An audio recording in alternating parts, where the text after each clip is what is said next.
Hi, welcome to my channel. నేను మీ Lakshmi Naidu. Last week నేను చిన్న పని నుండి వైజాగ్ వెళ్ళాను.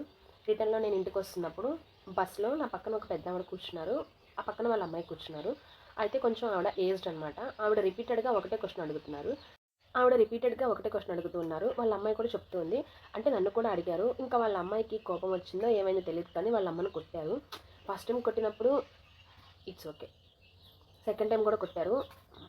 ఆగాను.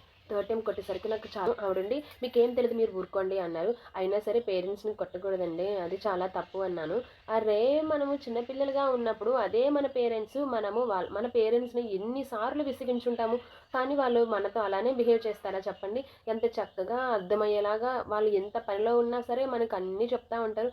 కానీ అదే పేరెంట్స్ సమ్ ఏజ్డ్ అయిపోయిన తర్వాత ఎందుకు వాళ్ళకి మనము అంత పేషెంట్గా వాళ్ళకి ఆన్సర్ ఇవ్వలేకపోతున్నారు. ఎందుకలాగా పేరెంట్స్‌ని కొడతారు? పేరెంట్స్ ఉన్నప్పుడు మాత్రం పేరెంట్స్‌ని ఎవ్వరూ బాగా చూసుకోరు. అదే పేరెంట్స్ చనిపోయిన తర్వాత అబ్బా! మా అమ్మగారు ఉంటే బాగుండేది, మా నాన్నగారు ఉంటే బాగుండేవాళ్ళు. అరే! ఉన్నప్పుడు బాగా చూసుకోకుండా చనిపోయిన తర్వాత ఇంకెక్కడి నుంచొస్తారు మీకు parents? Please it's my humble request. పేరెంట్స్‌ని మాత్రం ఏజ్ అయిపోయిన తర్వాత చాలా జాగ్రత్తగా చూసుకోండి. మీరు మీ పేరెంట్స్‌ని బాగా చూసుకుంటేనే మీ పిల్లలు మిమ్మల్ని చూసుకుంటారు. మీరే మీ పేరెంట్స్‌ని చూసుకోనప్పుడు మీ పిల్లలు ఇంకా మిమ్మల్ని ఎలా చూసుకుంటారో ఒక్కటే చెప్పండి. మన పిల్లలు మనల్ని చూసి అన్నీ నేర్చుకుంటారు.